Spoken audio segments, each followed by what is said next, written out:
Mike. By the way, we're in our welcome at training center in the gym. The guys in the next ring are training, so I'm gonna bear with us. I'm gonna talk as loud as I can. To start, let's look at what Juji Gatame is. It is the cross-body arm lock. So you can see Mike, his legs are crossed over Eric's body, okay? And that's the cross part of it. Now, he doesn't always have to have both legs over. He can have one leg back. That's fine too, okay? So as long as he's controlling the torso, okay? And that's what he's doing here, all right? So go ahead and come over. This position Mike is in now is what we call a leg press position. It's one of two primary, very basic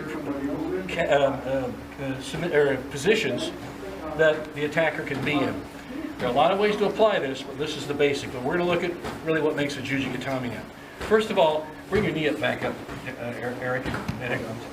Let's look at his position, the bottom man's position first.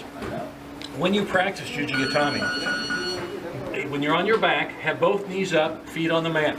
The reason is don't just lay there like you're knocked out. If you are stuck on the bottom, you want to be in this position at least so you can bridge and turn, get out. Okay, so you can do a shrimp out or something.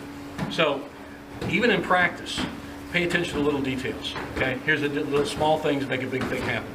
All right, let's look at Mike. So what we're going to look at here is the actual action of crossing the body. So can you let your arm go so we can say, okay, Sandy, come on up and take a look at this. Now Mike has trapped the arm, okay? And you can see what we're going to do. Eric's arm, we're going to lean back into it and go ahead and grab like a baseball bat. We're going to show the very basics here. So here the legs are crossed over the body. The arm is stretched out across Mike's pubic bone. These are the hallmarks of a Juji Gatame. The legs crossed over.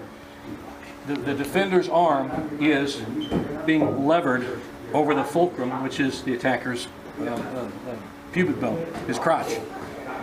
Basic way to do this and learning it is to grab his arm at the wrist area like a baseball bat. And Mike is pulling Eric's arm to him, pulling up to his chin. Notice Mike is not laying flat with his back like this, he's looking up at it. Now to apply pressure, you must do that. You want to look down at it because you got a better angle and it'll hurt more for the bottom guy. Now when he applies pressure, he's just going to arch his hip, and notice that Eric tapped. He tapped the attacker. He didn't tap the mat. So, you want to make sure if you're the bottom guy, the top guy feels what you're doing if you're tapping out. And when it hurts, you tap out. Don't be a tough guy. Your arm will get broken. So we have to be very careful when we practice this. So you see the basics. This is what, and see kind of an L pattern here, as it were. This is what Juji Gatame looks like, the very basics of it. Okay?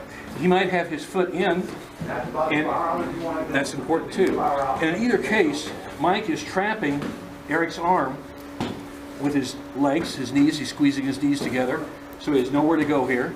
He's also trapping him with his hands. Now, this is the basic version. Okay, can you come back into the leg press? Now, the leg press, and we're going to talk about this in another situation here, another position in a moment, is probably the most common situation you're going to see in a Juji Gatame. When Mike rolls somebody over or Eric over, he's going to get him in a leg press position. So he's controlling him with this, okay? There are three phases to Juji Gatame. There's control, there's trapping, and there's levering. The first thing is getting him rolled over. So Mike has rolled his opponent onto his back, and he's controlling him with a leg press. He's controlling the situation, he's controlling the position, okay? The second phase, he's going to trap.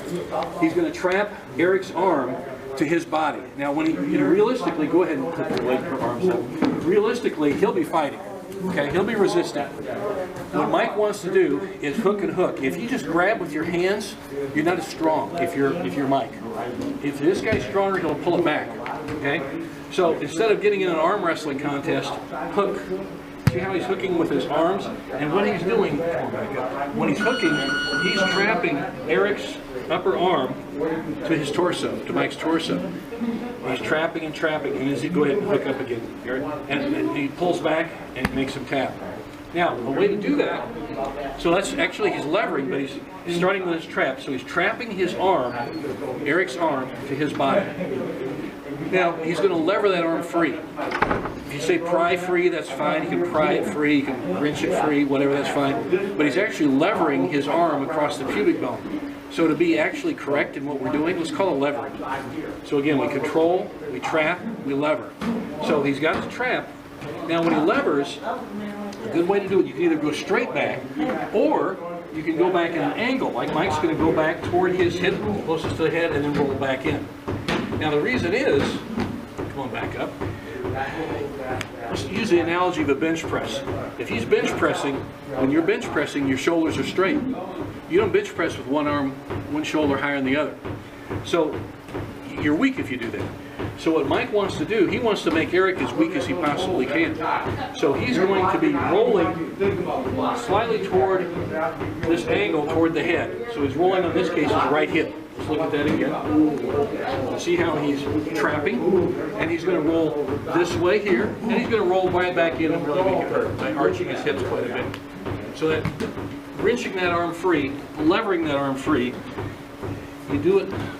Use every trick you got. Use every technique you got to make this guy weaker. Okay? Now, we got to that point. Let's talk about what Mike's doing here in the leg press. We call this the leg press position because he's pressing the bottom man down with his legs and controlling him. Now notice how his feet are together under his shoulders. You can hook your legs, ankles together if you wish, like that, as long as you're trapping the arms. Okay? Or you can do as Mike is doing here, keep them curled in and tight. What he's doing, what Mike is doing to Eric here, he's kind of like an accordion. He's squishing his arms in, or his shoulders in, so that they're not strong. If I'm on the bottom guy, I want my arms, my shoulders out flat. If he curls them in like this, I have no power left. That's what Mike wants to do. He wants to take all the strength away from the bottom man as possible. Now, so he's doing all this. He's got a good leg press. He's really, now notice how this right foot, the heel is underneath the ear, and he is trapping this tight. He's not just laying, just lay your foot out there. He's not just laying there in any old way. He's drawn this heel in, and he's trapping his head.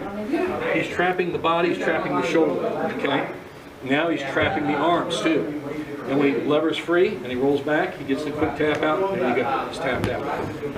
That's the basic approach to doing Juji Gatame. This is the controlling position. It's an ideal one. We may not always have them face up, okay? What the Japanese call aomuki, face up, okay? And that's the ideal situation, but maybe it won't always work. Sometimes, when Mike may spin him over, and you may actually, to start, like go ahead and do a spin and stretch. Now watch this move here. What Mike's going to do, I'll get out of the way, he's going to set him up, he's going to spin him over, and he's going to literally hover above him. Look at how he hovers above him. See how he hooks? Now look at how he's trapped him here. Sandy, go ahead and come on and bring him over here so you can take a look. See how Mike is literally sitting on Eric's left shoulder and head. Okay? I might draw out a little bit just to take a look at the full view of the whole both bodies, if you could. So you can see both bodies. See that? Now, you can see Mike is really squatting, and his back here, he's really squatting down. He's not on one knee, he's trapping him, and he's completely sitting. Now, he may, if he wishes, he may with this knee put that down there and trap that.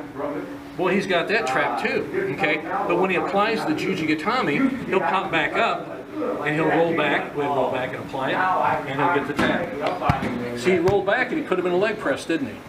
So really, the shoulder sit is kind of a transition to what we like, where we'd like to get him to a controlling situation with a leg press. Okay?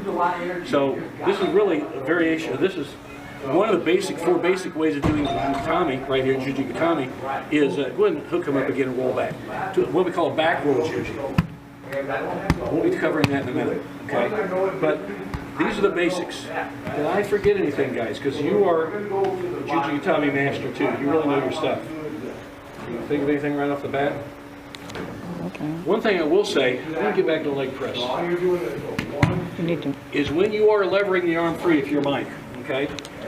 Make sure that your elbow is trapped. He's going for Eric's left arm, as it were. He's trapping Eric's left upper body, or upper arm, to his body. And he may, when we show some levers out of here to pry him free, But he'll go up a little higher, but he always wants to trap that arm to the body. Okay, so go ahead and trap it down there nice and tight.